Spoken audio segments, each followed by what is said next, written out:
Hello बच्चों, नमस्कार। स्वागत है आपका अपने परिवार अंकित एजुकेशन अड्डा पर। आज हम बात करने वाले हैं RRB NTPC, RRB group D, RPF और एएलपी के बहुत ही महत्वपूर्ण क्वेश्चन के बारे में। ठीक है, इसमें हम बात करेंगे जो आपके एग्जाम में पूछे गए थे उन सभी क्वेश्चनों का शॉर्ट ट्रिक के माध्यम से सॉल्यूशन देखने वाले हैं। तो यहाँ पर पहला क्वेश्चन है, ये लिखा है एक शहर की 62% जनसंख्या शिक्षित है। यदि शहर में अशिक्षित लोगों की संख्या 24,562 है तो शिक्षित लोगों की संख्या क्या है। एक बात बताइए, आपको पता है हर चीज़ क्या होती है, 100% के बराबर होती है, यानी कि टोटल जनसंख्या है वो क्या है, 100% है। ठीक है, अब इसमें से अगर 62% जनसंख्या शिक्षित है, 100% में से 62% शिक्षित है, तो अशिक्षित जनसंख्या कितनी होगी, शेष होगी कि नहीं, 38% हो जाएगी। क्वेश्चन में बोला है अशिक्षित लोगों की संख्या 24,567 है, तो हम कह सकते हैं जो 24,567 है वो कितने का वैल्यू है, 38% का वैल्यू है। और हमसे पूछा जा रहा है शिक्षित लोगों की संख्या, मतलब 62% की वैल्यू पूछी जा रही है। ठीक है, गुणा करेंगे, बस इसे 2 से काटेंगे 19 बार, 2 से काटेंगे 31 बार, फिर 19 से भाग देंगे, 19 से कम 19, 19 से कम 19, 5 55, ठीक है, 19 दूना 38, ठीक है, ये हो जाएगा इतना। फिर ये कितना हो जाएगा, ये जो है पूरा भाग कितना जाएगा,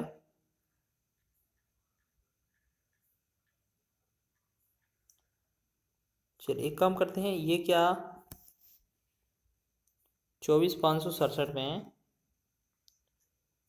24,567 में अगर हमें 19 से भाग करना है तो ये टोटल कितना 1209 यानी कि 1293 बार जाता है। तो यहाँ पर हम क्या कर सकते हैं, जो 1293 है आपका, उसमें 31 का गुणा करेंगे और आपका आंसर हो जाएगा। ठीक है ना, 1293 में आप 31 का गुणा करेंगे तो आपका जो बनेगा 40,083, यह आपका राइट आंसर हो जाएगा, जो कि आपका ऑप्शन नंबर डी में दिया हुआ है। आगे बढ़े नेक्स्ट क्वेश्चन की ओर। सभी प्रश्न महत्वपूर्ण हैं आपके एग्जाम की दृष्टि से। लिखा है 2 वर्ष बाद एक शहर की जनसंख्या कितनी हो जाएगी, जो वर्तमान में 12 लाख है और वृद्धि की दर 4% है। तो आपको क्या करना है, पहले तो 4% की फ्रैक्शन निकालेंगे, तो 4/100 लिख देंगे, 4 एकम 4, 25 चौके 100, यानी कि ये कितना बना 1/25। तो हम कह सकते हैं 12 लाख अगर हमारी जनसंख्या है, ठीक है,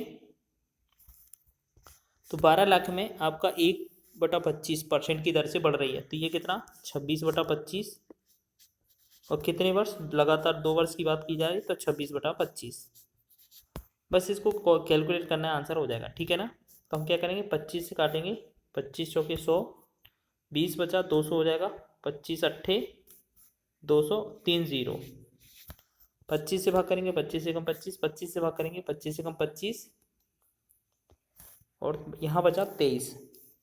23 को हम क्या करेंगे 230 बना देंगे, 25 नंबर कितना होता है 225, 5 बना, 25 दूना 50, और फिर 0, ये बना 1920। ठीक है, 1920। और फिर हम क्या करेंगे, देखिए दोबारा से इसको कैलकुलेट कर लेते, देखिएगा यहाँ पे क्या है, यहाँ पे अब इसको दोबारा से सीधा काट कर देख लीजिए, अब ये क्या है काट कर देख लीजिए बस। तो जैसे अगर हम हमारा लिखा है 12 लाख, क्या लिखा है 12 लाख, और इसमें आपको भाग कितने से देना है,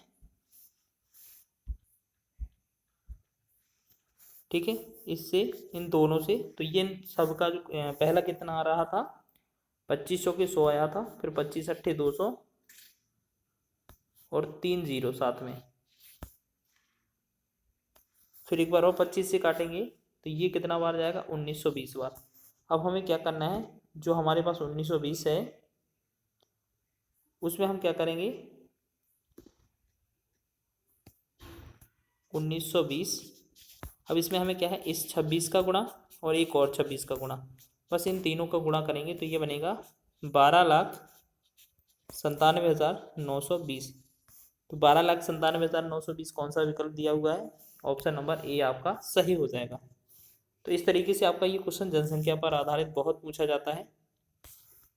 चलिए आगे बढ़े अगले क्वेश्चन की ओर। लिखा है, देखिए, ये विमल किसी परीक्षा में 46% अंक प्राप्त करता है, फिर परीक्षा में 10 अंक से अनुत्तीर्ण हो जाता है। यदि वह 52% अंक प्राप्त करता है तो उसे न्यूनतम योग्यता अंकों से 8 अंक अधिक प्राप्त होते। परीक्षा में उत्तीर्ण होने के लिए आवश्यक न्यूनतम अंक कितने थे? यानी कि पासिंग मार्क चाहिए आपको। तो यहाँ पर लिखेंगे 46% और फेल 10 से हो रहा था तो 10 जोड़ देंगे, बराबर 52% प्राप्त होता है अंक, और कितने ज़्यादा? 8 ज़्यादा है, तो 8 को हम माइनस करेंगे। फिर क्या करेंगे? चलिए फिर क्या करेंगे आप? इन 46% को 52% के पास ले जाएंगे तो कितना बनेगा? 6%। और इस 8 को इसके पास ले आएंगे तो ये बनेगा 18। तो 6% की वैल्यू 18 है, तो 1% की कितना हो जाएगा? 3। ठीक है, 1% की वैल्यू जो आएगा वो कितना आ जाएगा? 3। और हमसे 100% का वैल्यू पूछा जाए तो ये हो जाएगा अपना 300। ठीक है, तो ये तो हमारा क्या हो गया? पासिंग पूर्णांक हो गया। अब क्वेश्चन में पूछा है न्यूनतम आवश्यक अंक कितने हैं, तो अब क्या है, इस वाले इक्वेशन को आप रख दीजिए इस वाले में। ठीक है, तो अगर हम बात करें 300 का 46% निकालें, 40/100 हो जाएगा, और प्लस में 10 लगा दें, तो 2 जीरो से 2 जीरो तो कट ही गया। अब देखिए यहाँ पर 46 का गुणा करना है 3 में, 3 18 हो जाएगा। ठीक है, 3 18 और 3 की 12 1 13, 138 में 10 और ऐड करना है तो ये कितना बनेगा? 148। तो 148 जो होगा इस क्वेश्चन का राइट आंसर होगा। ऑप्शन नंबर आपका ए इसका राइट हो जाएगा। ठीक है, इसी तरीके से आपको बनाना है, एग्जाम में पूछा जा सकता है। और जनसंख्या से और पास से रिलेटेड क्वेश्चन बहुत पूछे जाते हैं। नेक्स्ट क्वेश्चन है, एक स्कूल में लड़कों और लड़कियों की संख्या का अनुपात 5:6 है।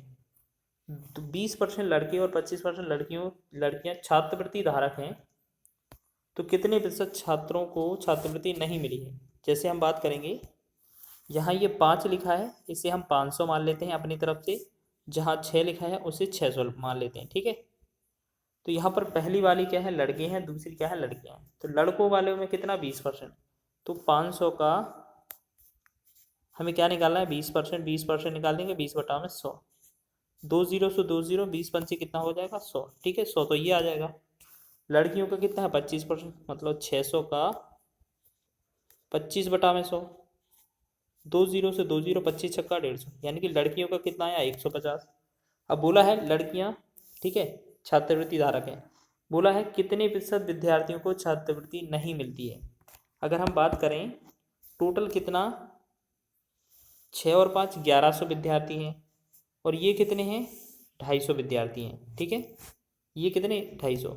देखिए 1100 विद्यार्थियों में से 250 विद्यार्थियों को छात्रवृत्ति मिलती है, तो छात्रवृत्ति कितने लोगों को नहीं मिलेगी? तो 1100 में से अगर हम माइनस करते हैं 250, तो ये कितना बनेगा? जल्दी से बताइए, इसका कितना बनेगा? 850। ठीक है, ये 850 बच जाएगा। अब एक बात बताइए, इस 850 आ गया, अब इसे परसेंट निकालना है। ठीक है, परसेंट में कैसे निकालेंगे? जितना है वो जो 850 ऊपर लिखेंगे, बटा में हमेशा कुल वैल्यू, तो कुल कितना है? 500 और 600 1100, और गुणा में लगाते थे 100। 100 से 100 हट जाएगा, 11 भाग देंगे, ये कितना? 850 बटा में 11, ये परसेंट में ही हमारा आंसर हो जाएगा। तो 850 बटा में 11 ऑप्शन नंबर आपका बी इसका राइट हो जाएगा। तो इसी प्रकार बढ़ते हैं आगे, यह क्वेश्चन आपका पूछा जा सकता है। आगे बढ़े अगले प्रश्न की ओर। लिखा है, एक कक्षा में 82% छात्र उत्तीर्ण हुए हैं और उनमें से 2% छात्रों को पुनः परीक्षा की श्रेणी में रखा गया है। अनुत्तीर्ण हुए छात्रों की संख्या 592 है। कक्षा में छात्रों की कुल संख्या कितनी थी? देखिए अब इसको बनाना है। जैसे हम मान लेते हैं यहाँ पर 100% वोट होते हैं आपके पास, जिसमें से अगर आपके पास 100% वोट हैं, इसमें से आपके 82% वोट तो छात्र क्या है? उत्तीर्ण हो गए। 2% छात्र क्या हैं? दोबारा से बैठे हैं। और ये क्या है? पास या अनुत्तीर्ण वाले। तो फेल वाले कितने हैं बोले गए हैं? फेल वाले कितने हैं? देखिए यहाँ पर कितने हैं? 2%। फेल वाले कितना बनेंगे? 82 ये हो गया, 2 ये हो गया, तो कितना? 82 तो 84, यहाँ पर होगा 16%। ठीक है, अब हमसे बोला है फेल हुए या अनुत्तीर्ण हुए छात्रों की संख्या कितना है, 592 है, 592। तो यहाँ पर फेल हुए की कितना है, फेल या अनुत्तीर्ण वाले कितने हैं, 16% की वैल्यू दिया है हमसे, टोटल कुल पूछा है तो 100 का गुणा कर देंगे बस। 4 चौके 16, 4 से भाग करेंगे। एक काम करते हैं, इसमें आप पूरा इसी से 16 से ही भाग कर लीजिए, ठीक है। 16 एकम 16, 16 तिया 48 हो जाएगा, 11, 16 सत्ते 112 और 37 का 100 में भाग गुणा करेंगे तो ये बनेगा 3700। 3700 जो होगा वो इस क्वेश्चन का राइट आंसर होगा। ऑप्शन नंबर आपका ए इसका सही हो जाएगा। बताइएगा वीडियो कैसा लगा है। अगर वीडियो पसंद आया है तो वीडियो को लाइक करें, चैनल को सब्सक्राइब कर लें।